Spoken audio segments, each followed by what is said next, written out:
when wildlife officials in Florida first floated the idea of fighting a snake problem by releasing more snakes. The internet did what the internet always does. It laughed. Comment sections filled with jokes about government logic, about fighting fire with fire, about a state so overrun with invasive predators that its best idea was apparently to unleash thousands more animals into the swamp. Late-night hosts made it a punchline. Local news anchors could barely keep a straight face reading the headline on air. It sounded like satire. It sounded like the kind of story that gets debunked by lunchtime. Except it wasn't satire, and it wasn't a joke, and the animal at the center of it is not what most people pictured when they heard the word snake-killing creature. It isn't a robot. It isn't an imported predator flown in from another continent. It is a snake that used to belong in Florida long before pythons ever did, a snake so overlooked in its own decline that most Floridians alive today have never seen one in the wild, and most never will, because for decades there weren't any left to see. This is the story of the eastern indigo snake, the actual crisis that made its return necessary, and why the truth behind the headline is stranger, slower, and more hopeful than the punchline ever gave it credit for. To understand why Florida would ever consider releasing more snakes into an already snake-plagued state, you have to go back to the exotic pet boom of the 1980s. Burmese pythons, native to the swamps and grasslands of Southeast Asia, became a status symbol in the American reptile trade. They were cheap, dramatic, and impressive right up until the moment a hatchling the length of a pencil grew into an animal that could swallow a full-grown day. Plenty of owners simply couldn't handle what they'd bought. Some let their snakes loose in canals and drainage ditches. Others lost them during storms. The turning point came in 1992, when Hurricane Andrew tore through South Florida and destroyed a python breeding facility near the edge of the Everglades. Cages broke open. Snakes scattered into a landscape that, as it turned out, was almost perfectly suited to them. Warm, wet, dense with cover, and packed with prey that had never evolved any instinct to fear python. That absence of fear turned out to be the whole problem. Burmese pythons can grow past 18 feet and weigh well over 150 pounds. Females can lay dozens of eggs in a single clutch. And in the Everglades, they arrive with no natural predator waiting for them. No cold winters harsh enough to kill them off, no native snake or mammal built to take one down. Researchers who began tracking mammal populations in python territory watched raccoon and opossum sightings collapse by the vast majority within a matter of years. Bobcat and rabbit numbers fell sharply too. Deer, once common along survey routes through the park, became rare. The pythons weren't just an invasive nuisance. They were quietly hollowing out the base of an entire food web. State agencies responded the only way they really could at first, with people. Florida launched contract hunting programs, paying trained removal agents by the hour and offering bonuses for the biggest catches.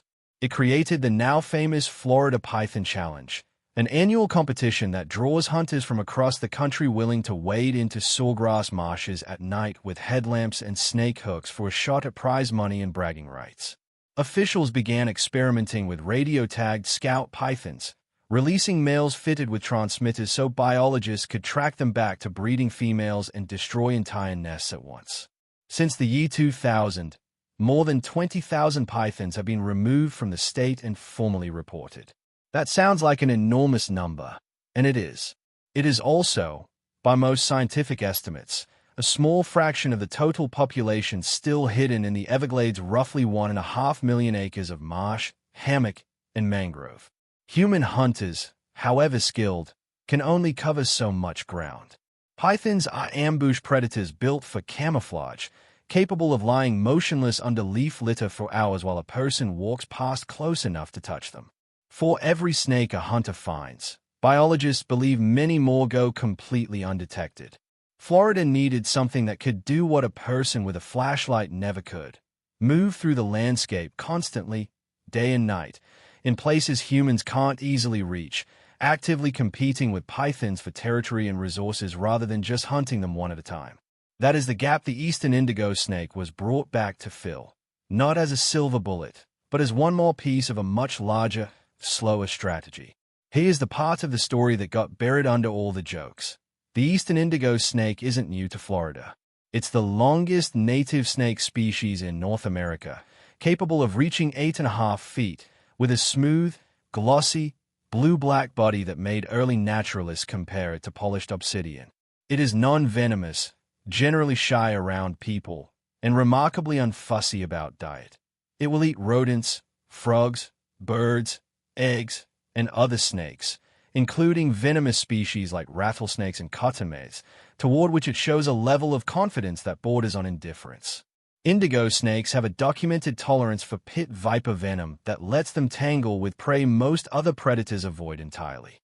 For most of Florida's history, the eastern indigo snake was simply part of the scenery, a common sight across the state, Georgia, southern Alabama, and southeastern Mississippi. Then, through most of the 20th century, it quietly disappeared. The causes were mundane compared to a hurricane unleashing an invasive predator overnight, which is probably why the loss got so little attention. Longleaf pine forests, the indigo snake's preferred habitat, were logged and converted to farmland and development at a staggering pace.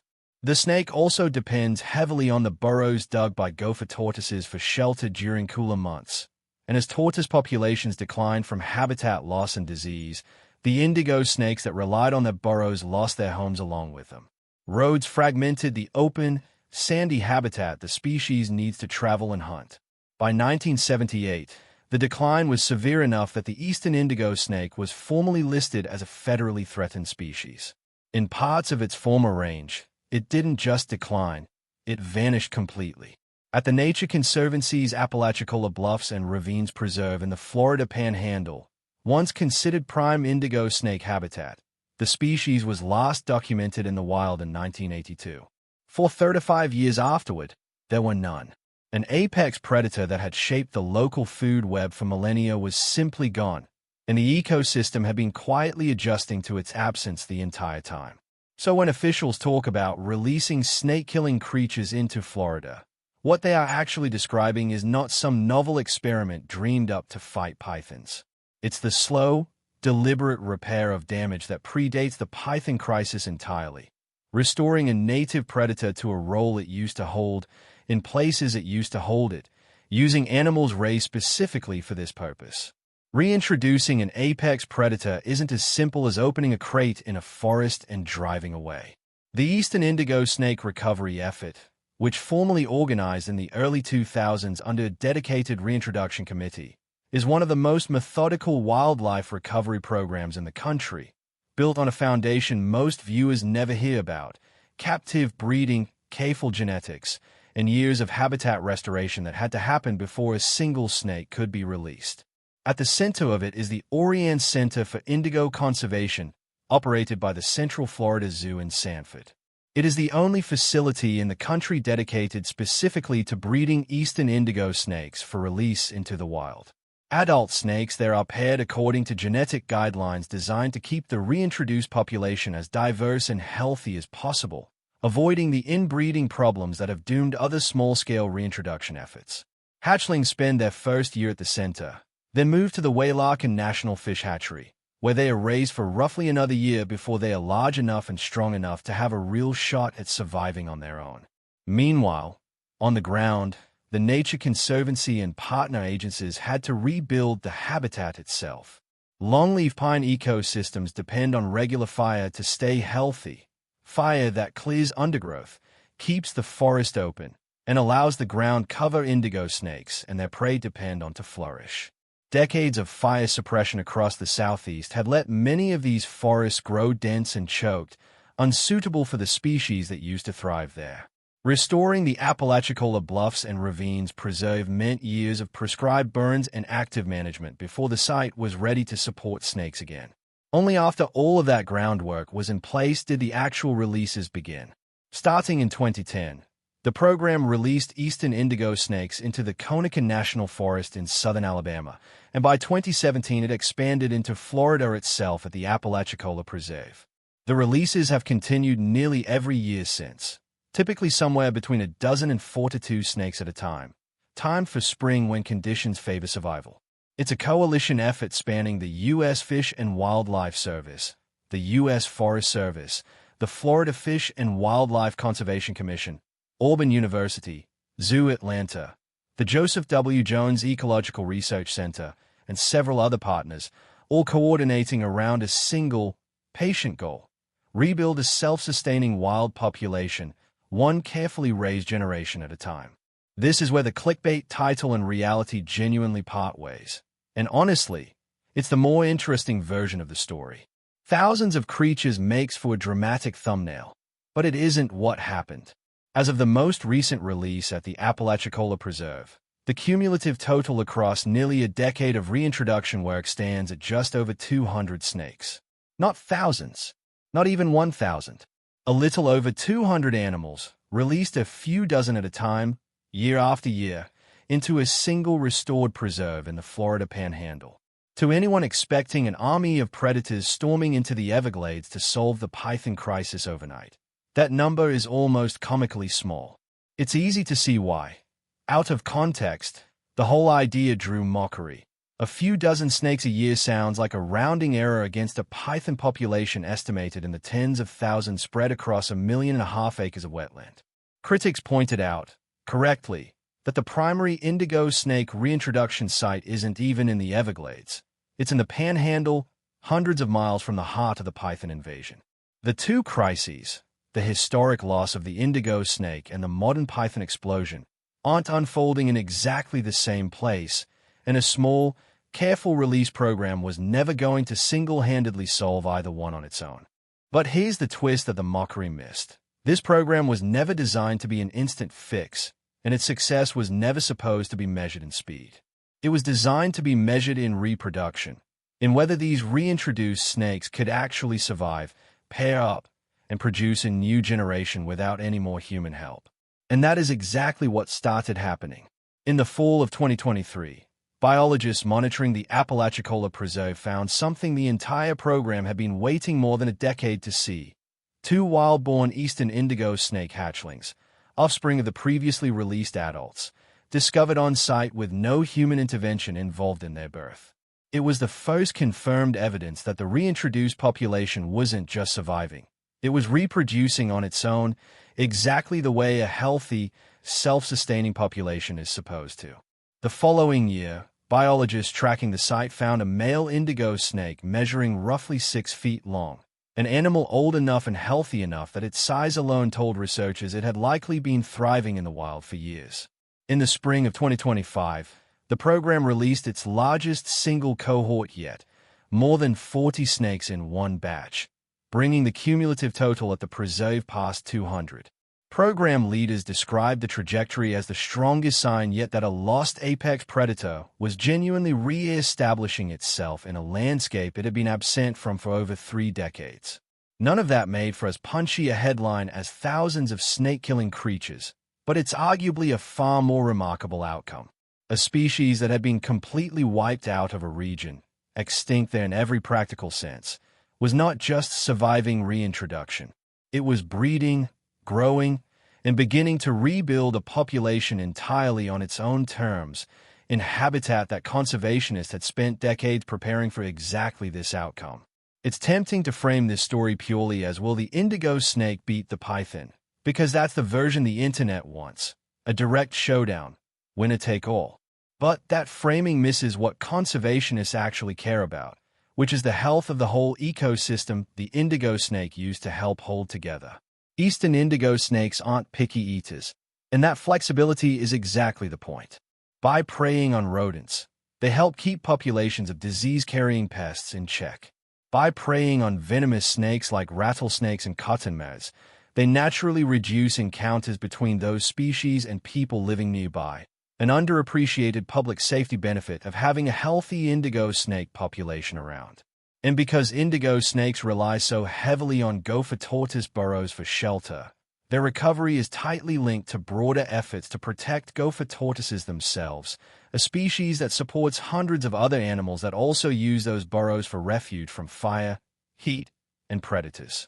Protecting the habitat that indigo snakes need ends up protecting an entire web of species that depend on the same longleaf pine ecosystem. As for pythons specifically, biologists are honest that indigo snakes are not expected to hunt down adult Burmese pythons the way a mongoose might take on a cobra. What they can do is compete for the same territory, the same prey base, and the same ecological niche. Pythons have been exploiting unchallenged since the 1990s. A landscape with a healthy, established population of native predators is simply a harder landscape for an invasive species to dominate completely. It's less a duel and more a rebalancing, restoring one piece of a system that had been missing a predator for so long that people forgot it used to be there at all. Florida's broader python strategy still leans heavily on the tools that get more headlines: paid removal agents, the annual hunting challenge, detected dogs trained to sniff out python scent trails, and radio tag scout snakes that lead researchers straight to breeding females. The indigo snake reintroduction isn't meant to replace any of that. It's a slower, quieter layer underneath it, a long-term investment in restoring the kind of ecological resilience that no amount of bounty hunting can buy on its own. The program shows no signs of slowing down. Partners have committed to continuing annual releases at the Apalachicola Preserve, with plans to expand monitoring efforts to track survival rates, movement patterns, and further evidence of wild reproduction in the years ahead. Conservationists are also exploring whether lessons learned in the Panhandle could eventually inform restoration efforts closer to the areas hit hardest by pythons, though that expansion depends on years of habitat groundwork most viewers will never see covered in a headline. For now, the eastern indigo snake story remains what it has always quietly been: proof that some of the most consequential wildlife recovery work doesn't look like a dramatic rescue. It looks like a breeding facility carefully pairing snakes for genetic diversity. It looks like volunteers running prescribed burns through a pine forest for a decade before it's ready for a single release. It looks like biologists walking a preserve for years, hoping to find something as small and easy to miss as two newly hatched snakes tucked into the leaf litter. Proof that a species written off as gone for good had found its way back on its own. So when people laughed at the idea of Florida releasing thousands of snake-killing creatures, they weren't entirely wrong to be skeptical. The real number was never in the thousands, and the fight was never going to be won overnight. But the truth turned out to be more compelling than the exaggeration. A snake that vanished from an entire region for 35 years is back, reproducing, and growing, not because of some overnight miracle, but because a coalition of scientists refused to give up on a species most people had already forgotten existed. In a state better known for the invasive predator it accidentally created, that quiet, patient success might be the more surprising story after all.